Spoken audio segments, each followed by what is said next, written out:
Vale of Ashes. Part 1. The Bride of Saint Benoit.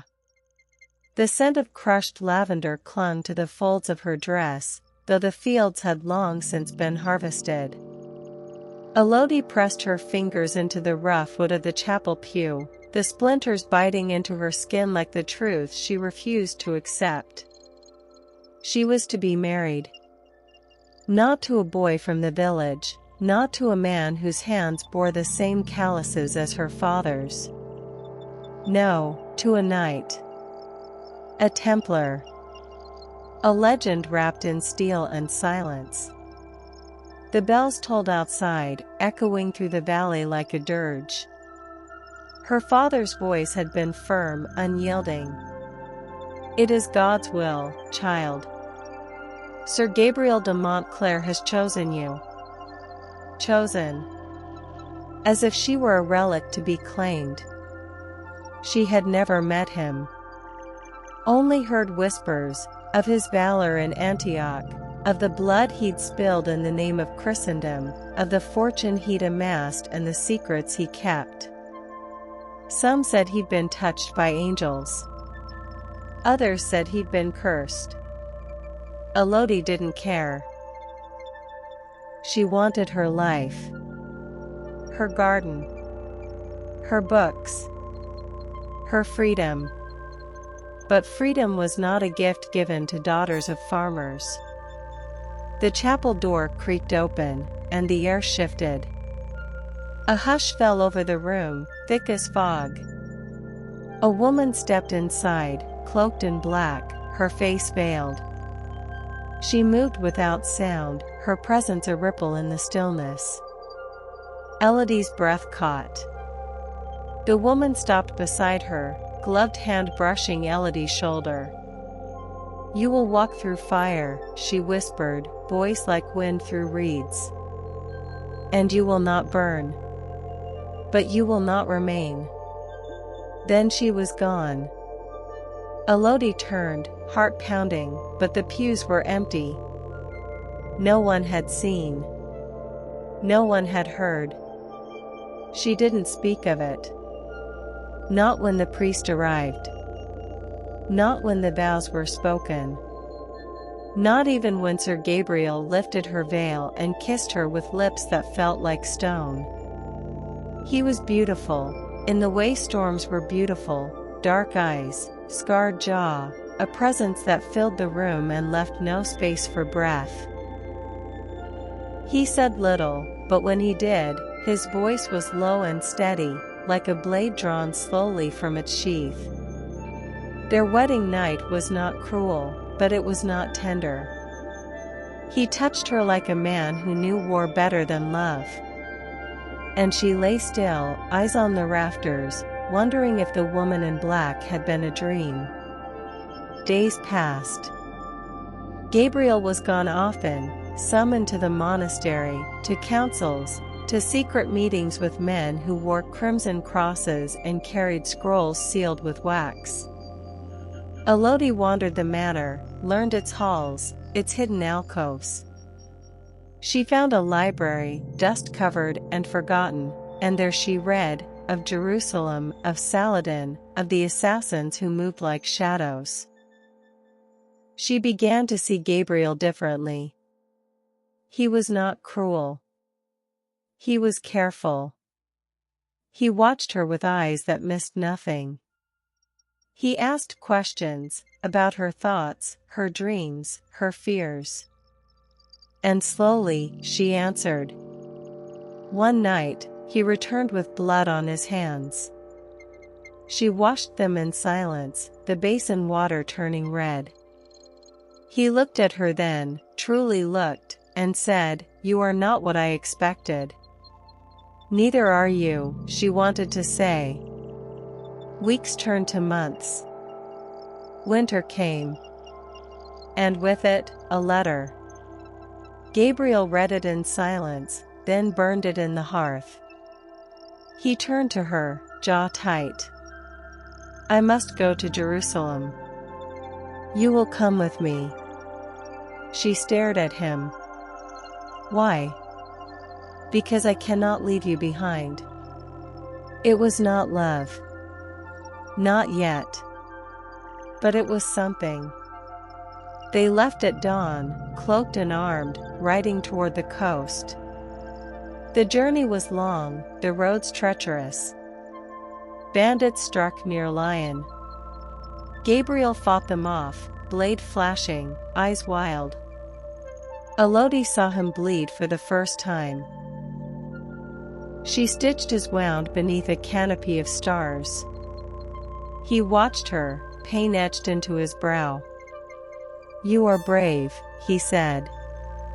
"I am angry," she replied. He smiled. "That too." In Marseille, they boarded a ship bound for Acre.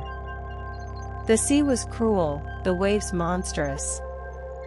Élodie was sick for days, Gabriel at her side, holding her hair, whispering stories of his youth, of a brother lost, of a vow made in blood. She began to love him. But fate is a fickle thing. Off the coast of Cyprus, pirates struck. The ship burned. Gabriel was dragged into the sea. Élodie screamed, dove after him, but the current claimed him. She awoke on a beach, alone. No ship. No husband. No answers. Only a dagger in her belt and the memory of a woman in black. And the fire had begun. Élodie stood on the scorched sand, the dagger heavy in her hand. Behind her, the wreckage smoldered.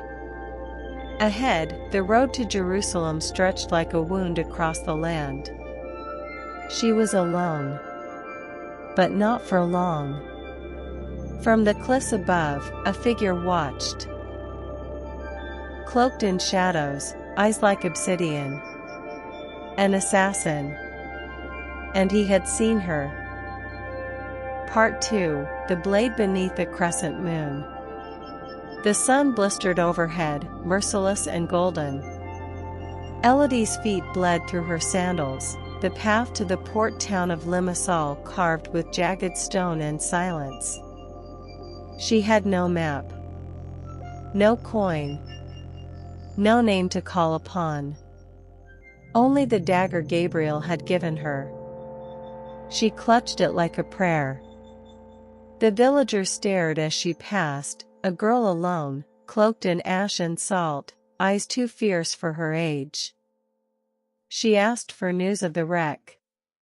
Of survivors. But no one had seen a knight in white.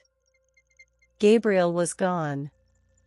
She found shelter in a crumbling monastery, its walls scorched by time. The monks fed her bread and dates, spoke of war and prophecy.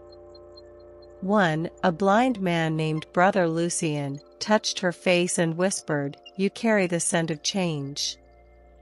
That night, she dreamed of fire.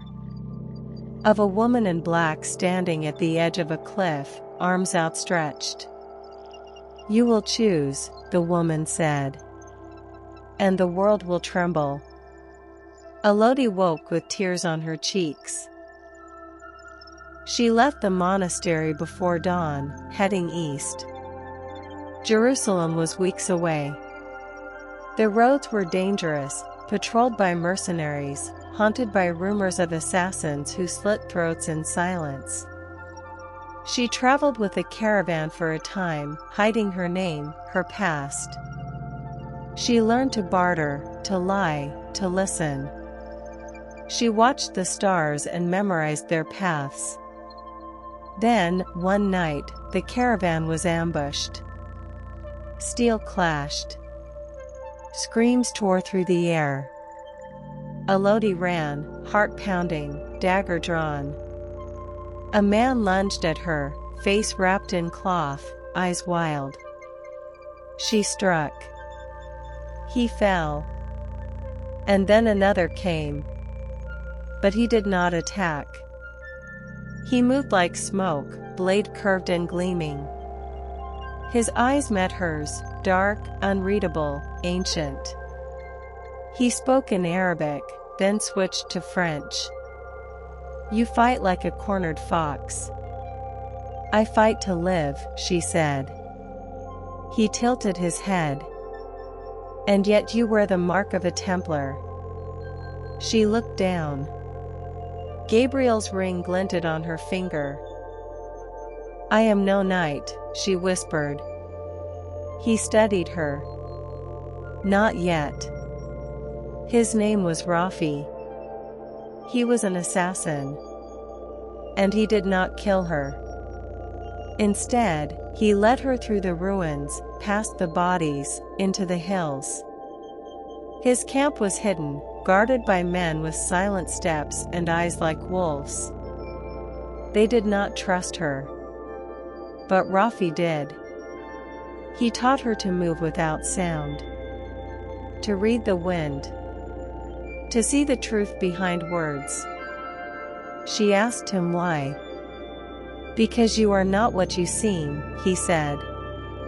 And because I owe a debt to a man who once spared my life. A man who wore the cross. Gabriel. She stayed for days. Then weeks. And slowly, she began to feel something she had never known. Freedom. Rafi was unlike Gabriel. He laughed easily, fought fiercely, spoke of justice and rebellion. He told her of the Crusades, not as holy wars, but as greed wrapped in scripture. He showed her the scars on his back, the graves of his brothers. She listened. She learned. And she began to love him. But love is never simple. One night, as they watched the stars, he touched her hand. You are fire, he said. And I am the wind. We were never meant to stay. She kissed him. And the world shifted. But fate was not done. A rider arrived at dawn, cloaked in red, bearing a seal Élodie knew too well. Gabriel's. He was alive. And he was in Jerusalem. Waiting. Élodie stood at the edge of the camp, Rafi beside her. The letter trembled in her hands. You must go, he said. I don't know who I am anymore. He touched her cheek. Then go find out. Behind them, the woman in black watched from the cliffs. And this time, she smiled. Part 2, The Blade Beneath the Crescent Moon. The sun blistered overhead, merciless and golden. Élodie's feet bled through her sandals, the path to the port town of Limassol carved with jagged stone and silence. She had no map. No coin. No name to call upon. Only the dagger Gabriel had given her. She clutched it like a prayer. The villagers stared as she passed, a girl alone, cloaked in ash and salt, eyes too fierce for her age. She asked for news of the wreck. Of survivors. But no one had seen a knight in white. Gabriel was gone. She found shelter in a crumbling monastery, its walls scorched by time. The monks fed her bread and dates, spoke of war and prophecy. One, a blind man named Brother Lucien, touched her face and whispered, "You carry the scent of change." That night, she dreamed of fire. Of a woman in black standing at the edge of a cliff, arms outstretched. "You will choose," the woman said. "And the world will tremble." Élodie woke with tears on her cheeks. She left the monastery before dawn, heading east. Jerusalem was weeks away. The roads were dangerous, patrolled by mercenaries, haunted by rumors of assassins who slit throats in silence. She traveled with a caravan for a time, hiding her name, her past. She learned to barter, to lie, to listen. She watched the stars and memorized their paths. Then, one night, the caravan was ambushed. Steel clashed. Screams tore through the air. Élodie ran, heart pounding, dagger drawn. A man lunged at her, face wrapped in cloth, eyes wild. She struck. He fell. And then another came. But he did not attack. He moved like smoke, blade curved and gleaming. His eyes met hers, dark, unreadable, ancient. He spoke in Arabic, then switched to French. You fight like a cornered fox. I fight to live, she said. He tilted his head. And yet you wear the mark of a Templar. She looked down. Gabriel's ring glinted on her finger. I am no knight, she whispered. He studied her. Not yet. His name was Rafi. He was an assassin. And he did not kill her. Instead, he led her through the ruins, past the bodies, into the hills. His camp was hidden, guarded by men with silent steps and eyes like wolves. They did not trust her. But Rafi did. He taught her to move without sound. To read the wind. To see the truth behind words. She asked him why. Because you are not what you seem, he said. And because I owe a debt to a man who once spared my life. A man who wore the cross. Gabriel. She stayed for days. Then weeks. And slowly, she began to feel something she had never known. Freedom. Rafi was unlike Gabriel. He laughed easily, fought fiercely, spoke of justice and rebellion. He told her of the Crusades, not as holy wars, but as greed wrapped in scripture. He showed her the scars on his back, the graves of his brothers. She listened. She learned. And she began to love him. But love is never simple. One night, as they watched the stars, he touched her hand. You are fire, he said. And I am the wind. We were never meant to stay. She kissed him. And the world shifted. But fate was not done. A rider arrived at dawn, cloaked in red, bearing a seal Élodie knew too well. Gabriel's. He was alive. And he was in Jerusalem. Waiting. Élodie stood at the edge of the camp, Rafi beside her. The letter trembled in her hands. You must go, he said. I don't know who I am anymore. He touched her cheek. Then go find out. Behind them, the woman in black watched from the cliffs. And this time, she smiled. Part 4. The Trial of Ash and Oath. The square was packed with bodies, pilgrims, merchants, soldiers, priests. The air reeked of incense and sweat, of fear and fervor. At the center stood Gabriel, shackled, his white surcoat torn and bloodied. The Inquisition had declared him a heretic. His crime, possession of forbidden knowledge. Élodie watched from the rooftop, heart hammering. Rafi crouched beside her, eyes scanning the crowd. We have one chance, he said. If we fail, he dies. And you die with him. She nodded. Then we don't fail. The plan was madness. A distraction. A smoke bomb. A stolen horse. Rafi's blade. Her courage. They moved like shadows. The smoke erupted, thick and choking. Screams rose. Soldiers stumbled. Rafi leapt from the roof, blade flashing. Élodie ran, cloak billowing, heart in her throat. Gabriel saw her. His eyes widened. Élodie. She cut his chains with a stolen dagger. He collapsed into her arms.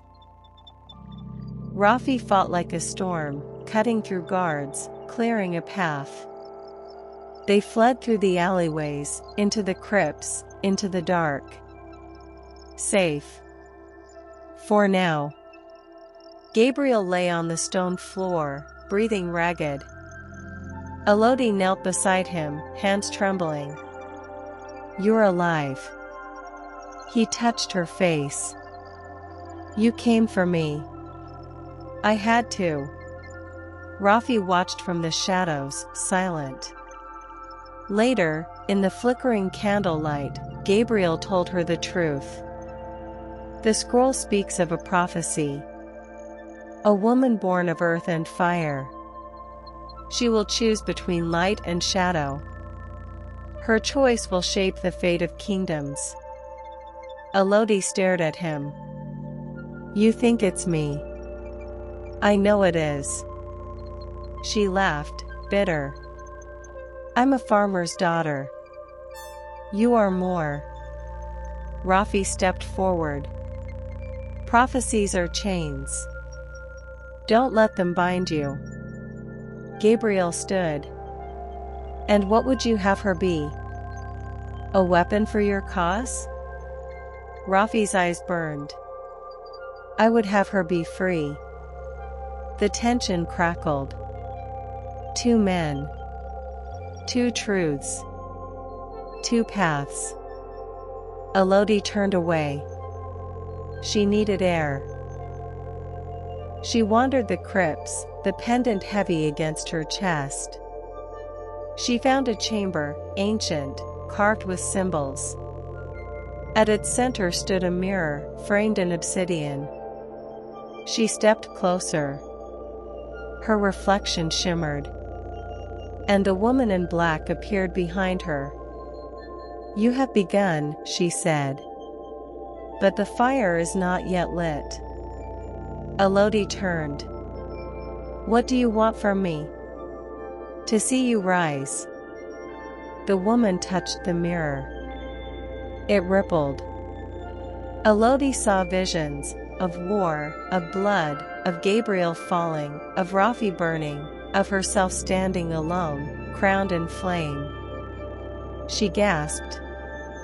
The woman vanished. Élodie returned to the others, changed. I'm going to the Temple Mount, she said. To find the truth. Gabriel nodded. I'll go with you. Rafi stepped forward. So will I. She looked at them both. And said nothing. As they prepared to leave, a messenger arrived, cloaked, trembling, eyes wide. The scroll, he said. It's gone. Élodie froze. Gabriel cursed. Rafi drew his blade. And somewhere, beneath the city, the fire stirred. Part 5, Beneath the Temple, Beyond the Truth.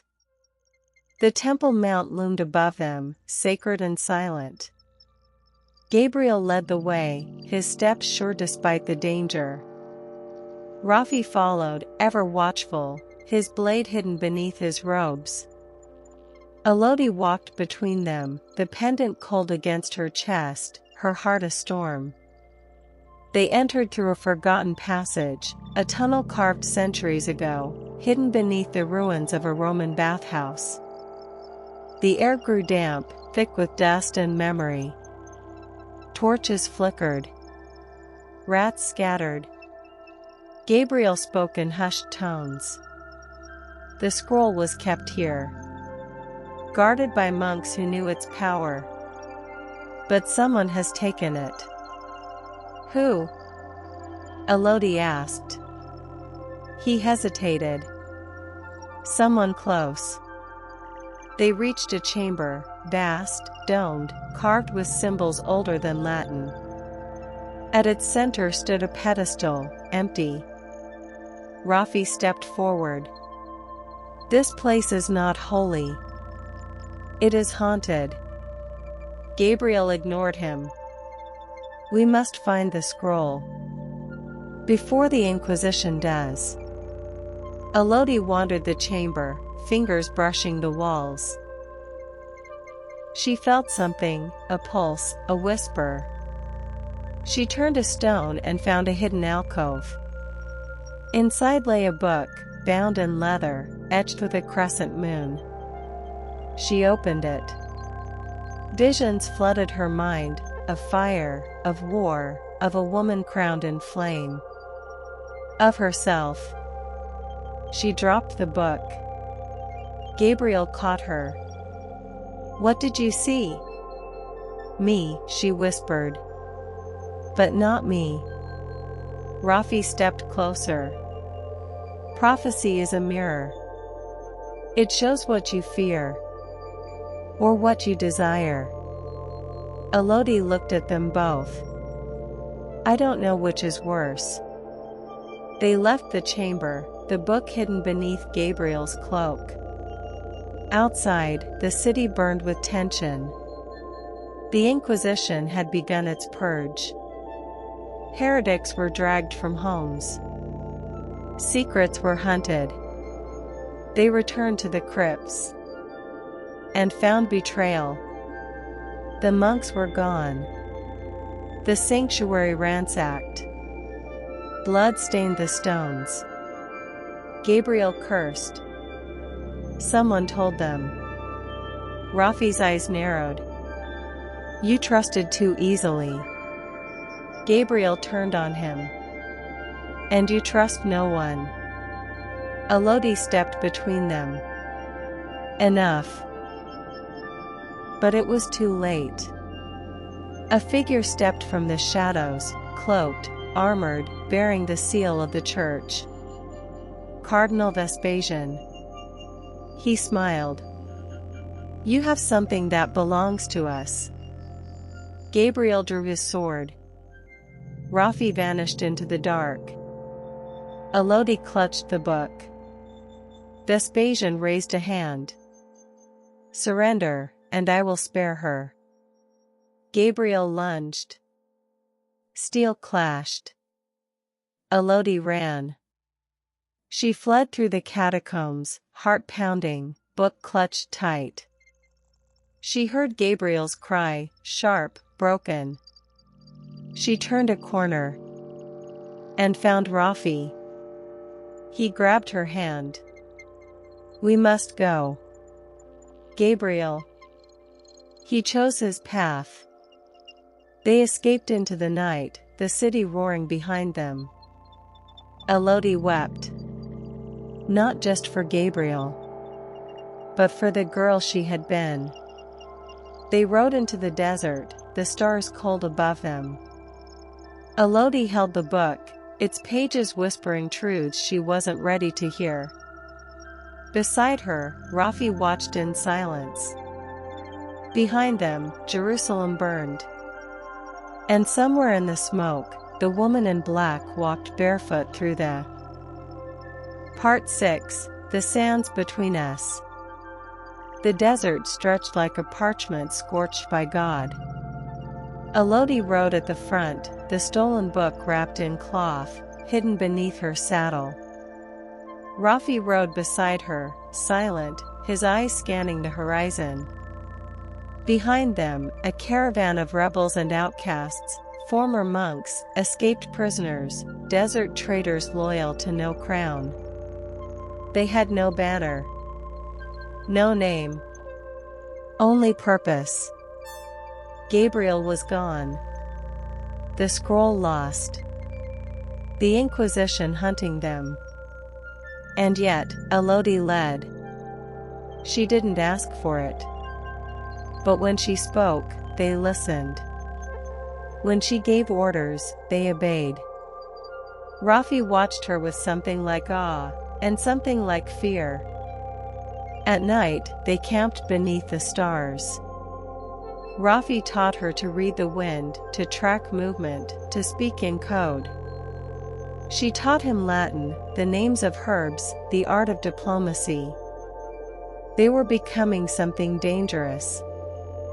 One evening, as the fire crackled low, Rafi handed her a blade, curved, elegant, forged in Damascus.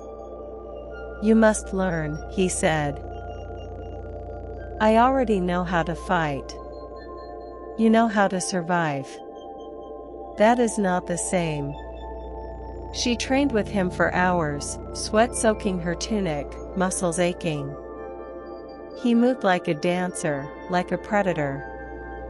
She matched him, strike for strike. And when she faltered, he caught her. Their eyes met. He kissed her. It was not gentle. It was not safe. It was everything. But dawn brought consequence. A scout returned with news: Gabriel had escaped. He was alive. And he was gathering allies, knights, merchants, even rogue priests. He was coming for her. Rafi said nothing. Élodie stared at the horizon. "He'll want the book. He'll want you." She didn't sleep that night. The next day, they reached a fortress carved into the cliffs, ancient, forgotten, guarded by a sect of mystics who claimed descent from Solomon's scribes. They welcomed Élodie. They feared the book. She opened it. Inside were maps, prophecies, names. One name repeated, Élodie of Saint Benoit, marked as the flame-bearer. The mystics bowed to her. Rafi watched in silence. She asked them what it meant. "It means you will burn," one said. "And the world will follow." She left the chamber, heart heavy. Outside, Rafi waited. "You are becoming something else," he said. "I don't know who I am." He touched her cheek. "You are mine." She kissed him again. But fate was listening. That night, Gabriel arrived. He stood at the gates, armor gleaming, eyes hollow. "I came for you," he said. Élodie stepped forward. "I'm not yours to claim." He looked past her. "Then I came to save you." Rafi stepped beside her. Gabriel drew his sword. And the desert held its breath. The mystics opened the gates. Gabriel entered. Rafi did not move. Élodie stood between them, the book in her hands, the pendant cold against her skin. And above them, on the cliffs, the woman in black watched. She did not smile. She wept. Part 7: The Fire Between Blades. The fortress walls trembled with tension. Gabriel stood in the courtyard, his armor dulled by sand and blood. Rafi faced him, cloak billowing, blade unsheathed. Élodie stood between them, the book clutched to her chest, her heart a battlefield. "You should not have come," Rafi said, voice low. "I came for her," Gabriel replied. "And for the truth. She's not yours to claim. She's my wife. She's more than that." Élodie stepped forward. "Stop." Neither man moved. The mystics watched from the shadows, silent as tombs. The wind howled through the canyon, carrying whispers of prophecy and war.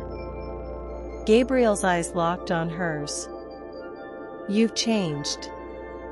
So have you." He reached for her hand. She didn't offer it. Rafi's jaw tightened. She's seen the truth. She's lived it. Gabriel turned to him. And you think you can protect her?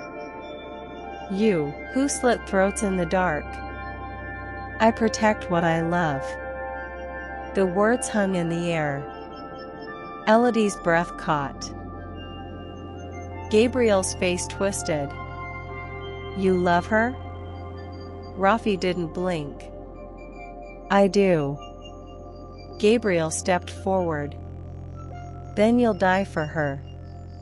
Steel rang. Élodie screamed. The blades clashed, Gabriel's longsword against Rafi's curved dagger. They moved like storms, like memories colliding. Élodie tried to intervene, but the mystics held her back. This must happen, one whispered. The fire must choose. Blood splattered the stones. Rafi staggered. Gabriel roared. The fight was brutal, raw, personal. Then Élodie broke free. She stepped between them, arms outstretched. Enough. They froze. She turned to Gabriel. You were my beginning. My safety. My duty.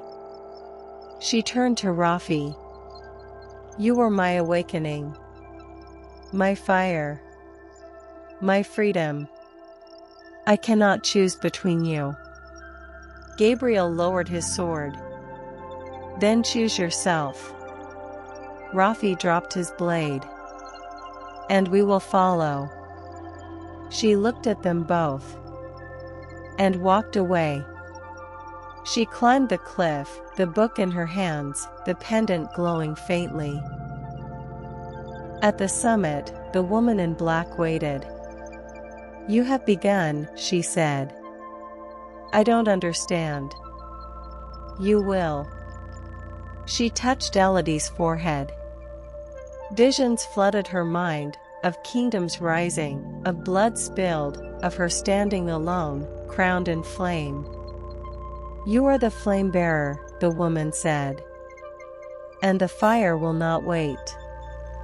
Then she vanished. Élodie returned to the fortress. Gabriel and Rafi stood side by side. She looked at them. We have work to do. That night, Élodie lit a fire in the courtyard. She placed the book in the flames. The mystics gasped. Gabriel stepped forward. What are you doing? Ending the prophecy.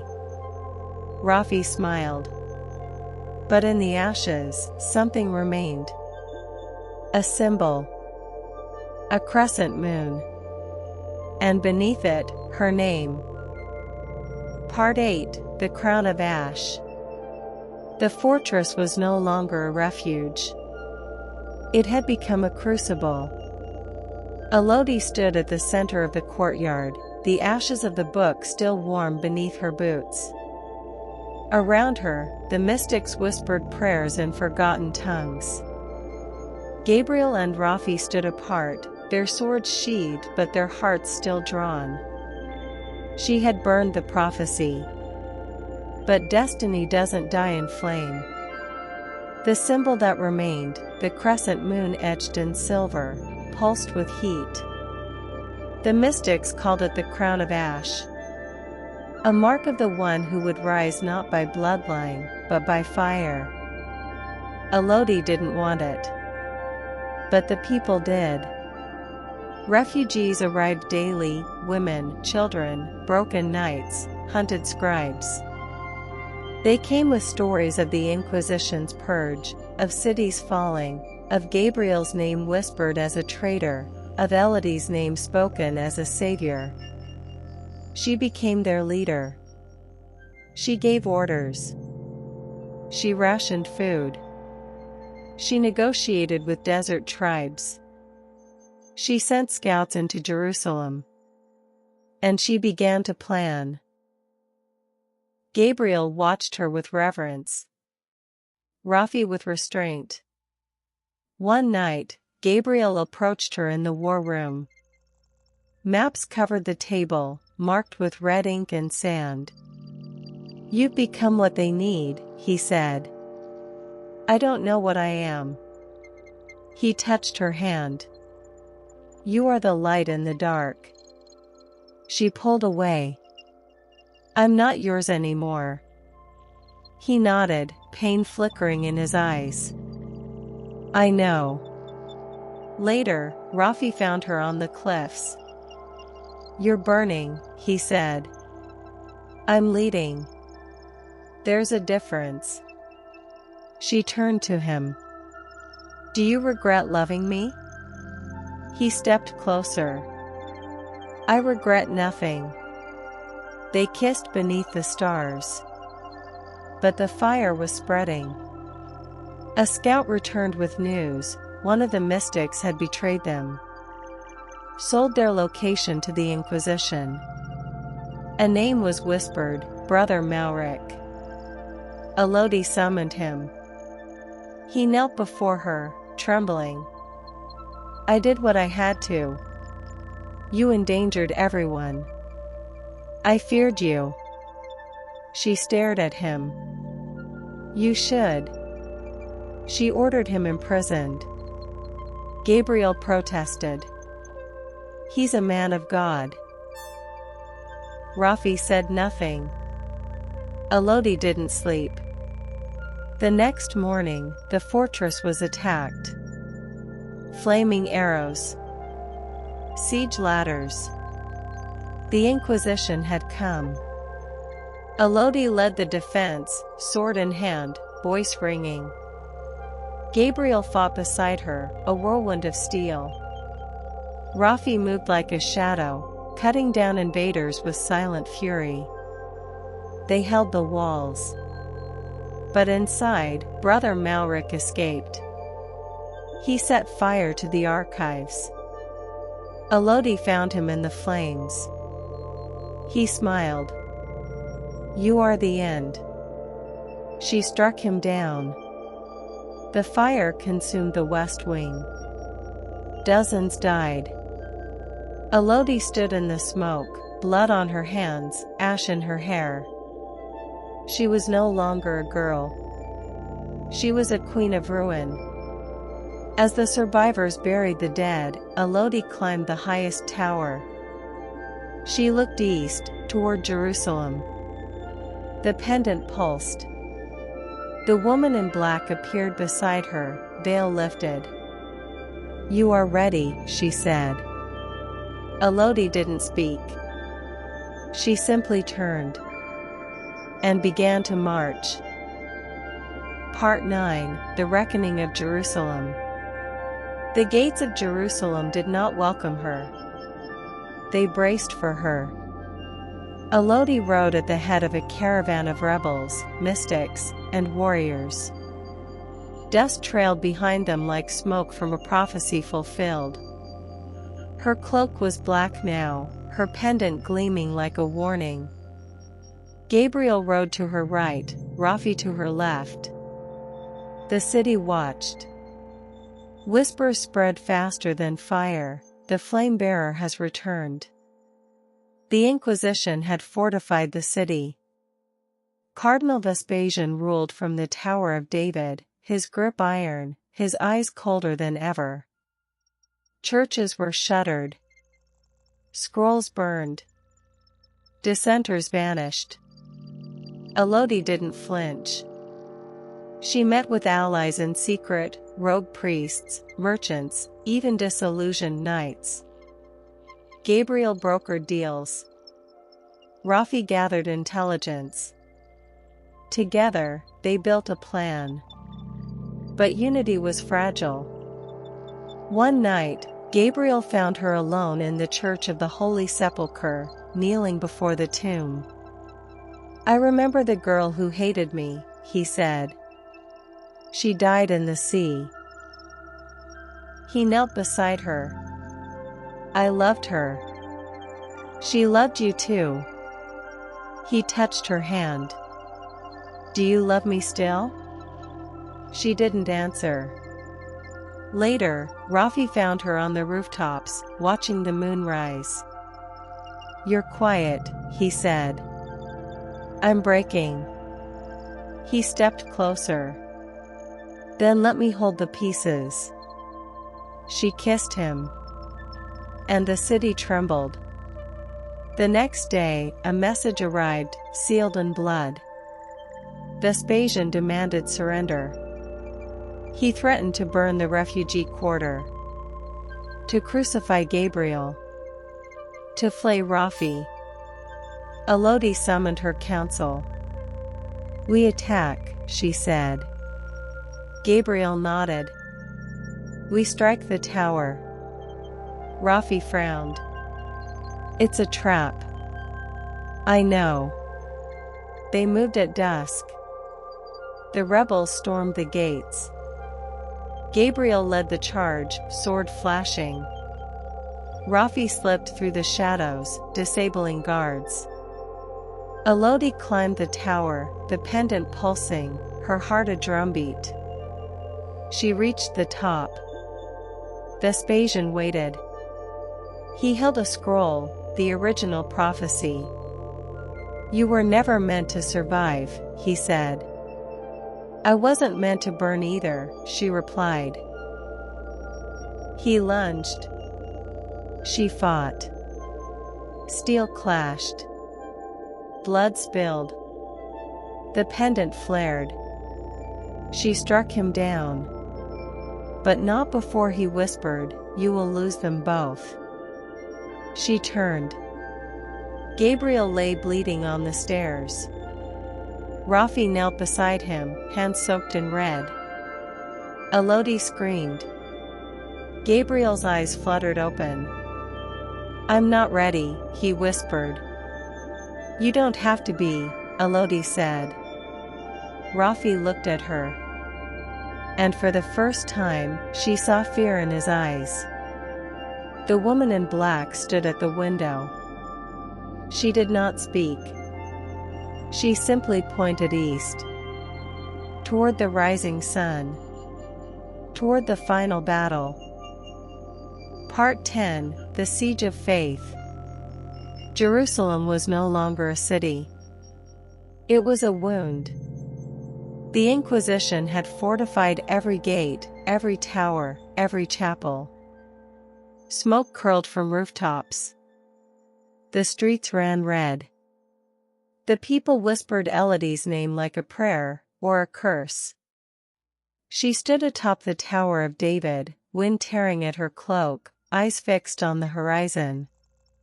Her army waited below, rebels, mystics, knights, assassins. Gabriel leaned against the stone wall, pale but standing. Rafi stood beside her, silent, unreadable. The final assault was hours away. She turned to them. We strike at dawn. Gabriel nodded. We'll breach the eastern gate. Rafi's voice was low. I'll take the catacombs. She looked at them both. No matter what happens, you must protect the people. Gabriel stepped forward. And who protects you? I protect myself.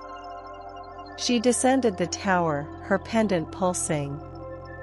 The woman in black had not appeared since the tower. But Élodie felt her. In the wind, in the fire, in the silence between heartbeats. That night, she walked the camp. She spoke to the wounded. To the children. To the fighters who had followed her from the desert. She promised them nothing but truth. And they followed her anyway. At dawn, the gates thundered open. The rebels surged forward. Gabriel led the charge, sword gleaming. Rafi vanished into the shadows, slipping beneath the city. Élodie rode at the center, her voice ringing, her blade drawn. The battle was chaos. Steel clashed. Arrows flew. The Inquisition fought like demons, their zeal blinding. Élodie cut through them, her pendant glowing, her heart burning. She reached the cathedral. Inside, Cardinal Vespasian waited, robed in crimson, eyes like ice. "You are the end," he said. "I am the beginning." They fought. It was not elegant. It was not holy. It was raw. She struck him down. But not before he whispered, "They will die for you." She turned. Gabriel was bleeding, surrounded. Rafi was cornered, blades drawn. She ran to Gabriel. He smiled. "You were worth every wound."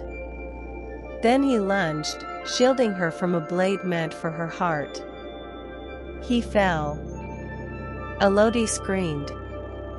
Rafi reached her, bloodied, eyes wild.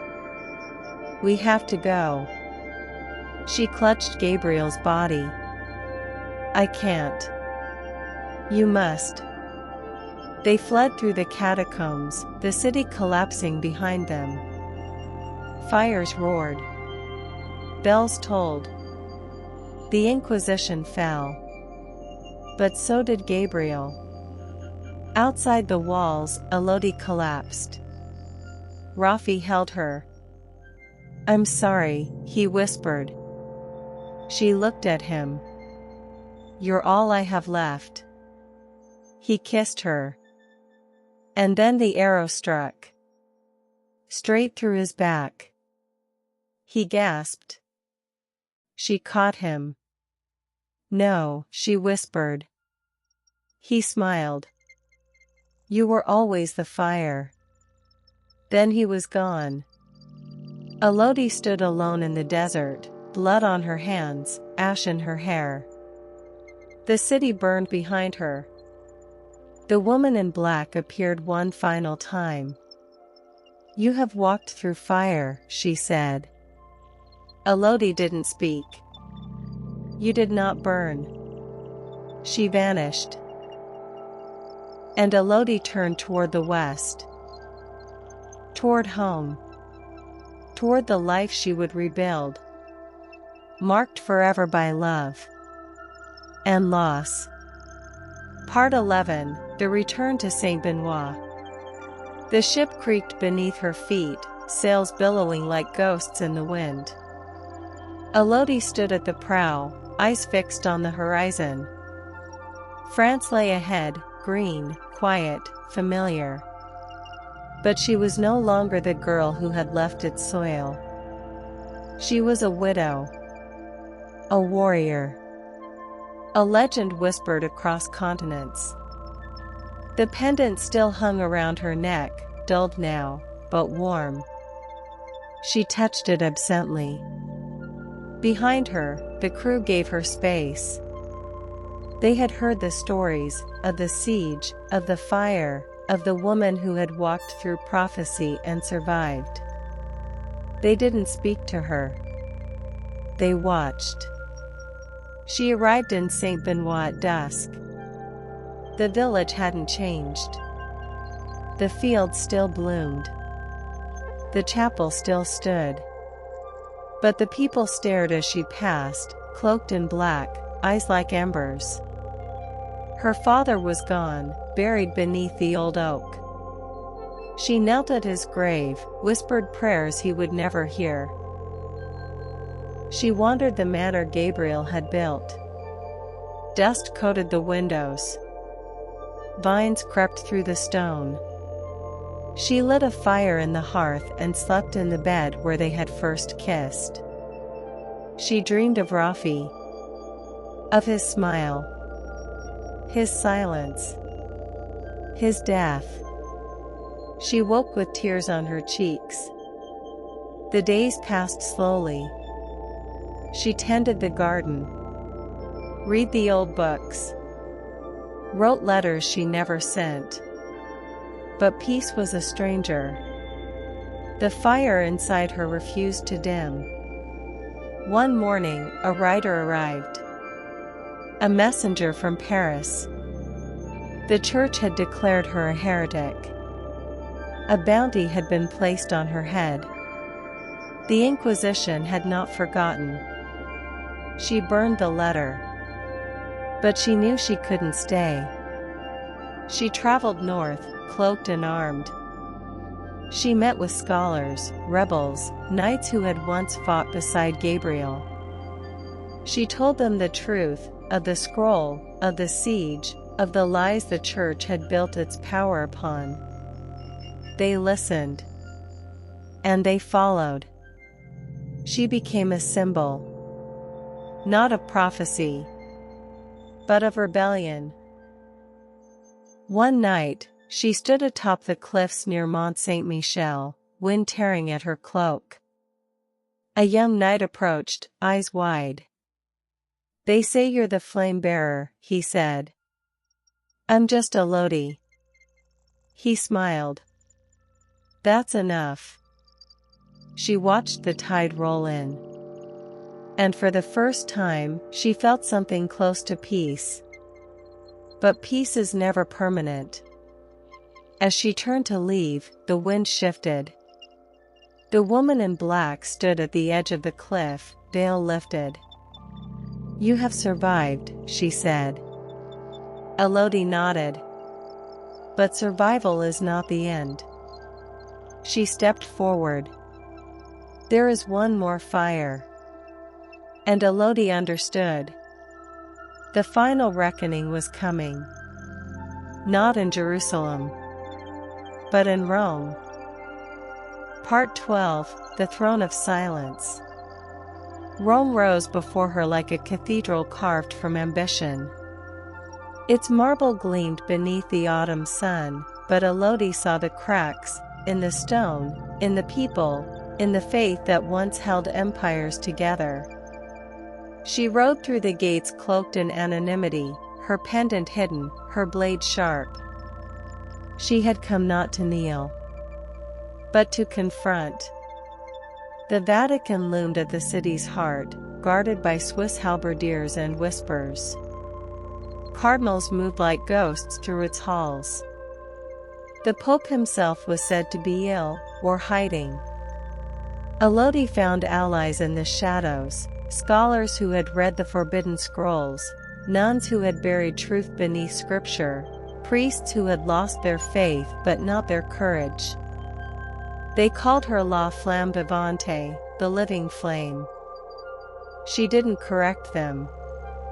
She met with a man named Father Matteo, once ascribed to the Curia, now a fugitive. He led her through the catacombs beneath St. Peter's Basilica, where bones slept and secrets festered. There, she found the truth. The prophecy had been altered. Centuries ago, the Church had rewritten it, removing the name of the flame-bearer, replacing destiny with obedience. The original scroll, now lost, had spoken of a woman who would rise not to serve, but to challenge. Élodie wept. Not for herself, but for every girl who had been silenced. She emerged from the catacombs changed. She summoned the Curia. They refused. So she made them listen. She stood in the square, unveiled, pendant gleaming, voice ringing. "I am Élodie of Saint Benoit. I am the daughter of a farmer, the widow of a knight, the lover of an assassin. I am the fire you tried to extinguish." Crowds gathered. The Curia trembled. She demanded truth, justice, reform. Some listened. Others plotted.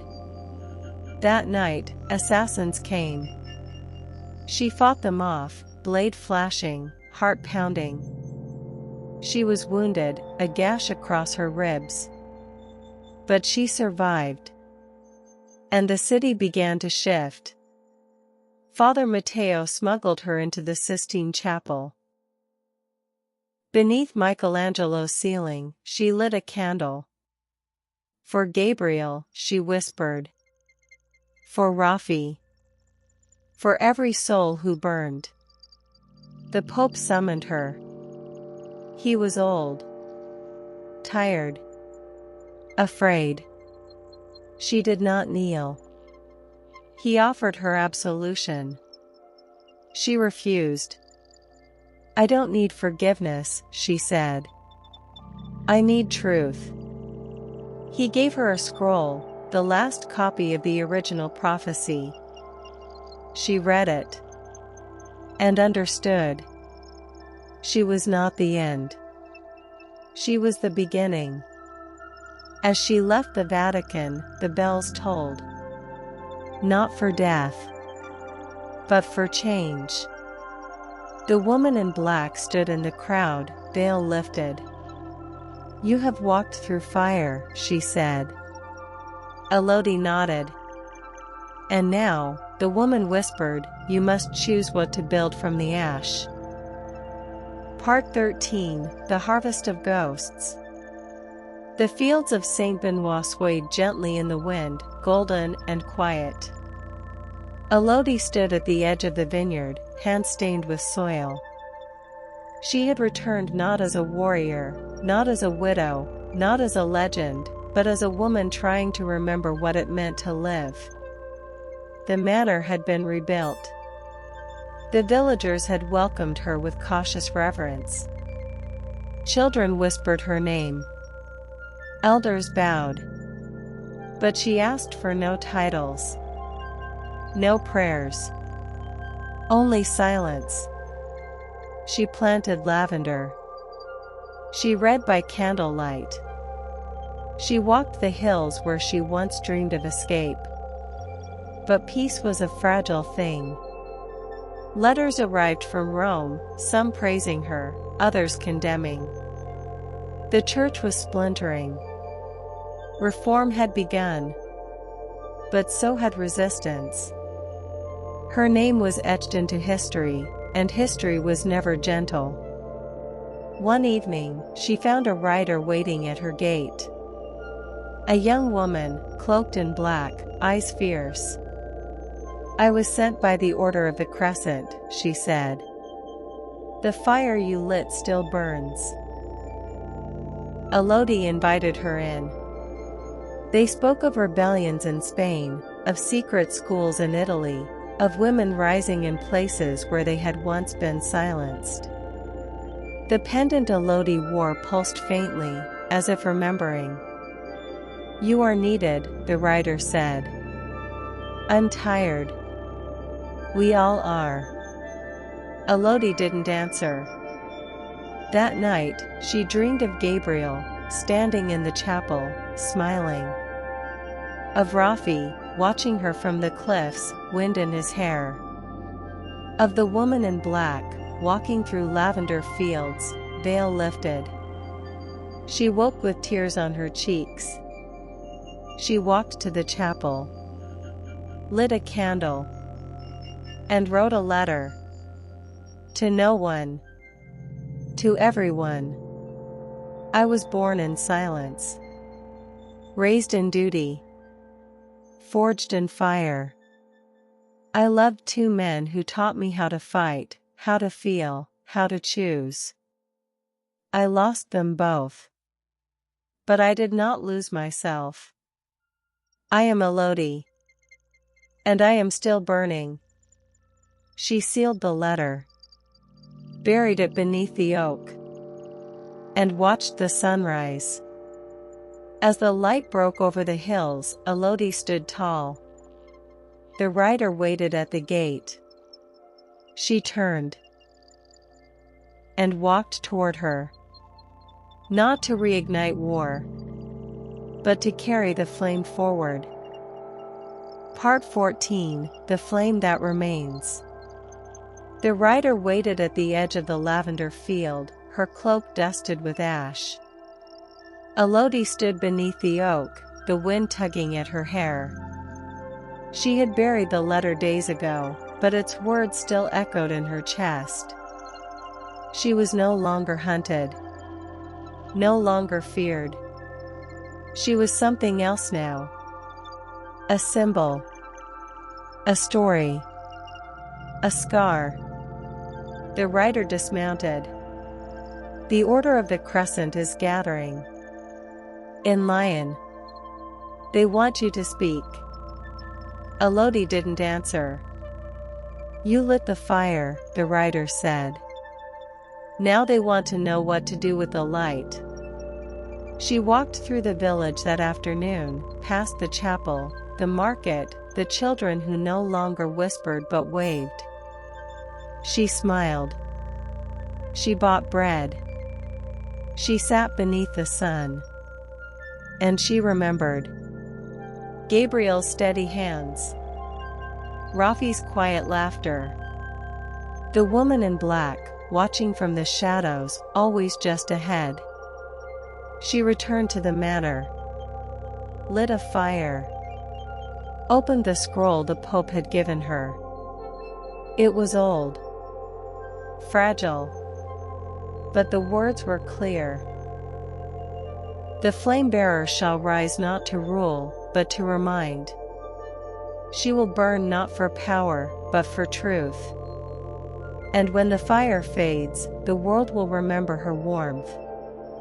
She folded the scroll and made her decision. That night, she rode to Lion. The hall was packed, rebels, scholars, knights, peasants. They stood when she entered. She did not wear a crown. She did not carry a sword. She carried only her voice. I am Élodie, she said. I was born in silence. I walked through fire. I lost everything. And I found myself. She paused. I do not want to rule. I do not want to be worshipped. I want you to remember that truth is worth bleeding for. That love is worth breaking for. That freedom is worth burning for. They listened. And they understood. She left before dawn. Returned to Saint Benoit. Planted lavender. Wrote stories. Laughed with children. And when she died, many years later, they buried her beneath the oak. No statue was built. No temple was raised. But every spring, the lavender bloomed brighter. And the wind carried her name. Élodie was never just a farmer's daughter. She was never just a wife. She was never just a warrior. She was the flame that reminded the world how to feel. And though the fire faded, the warmth remained.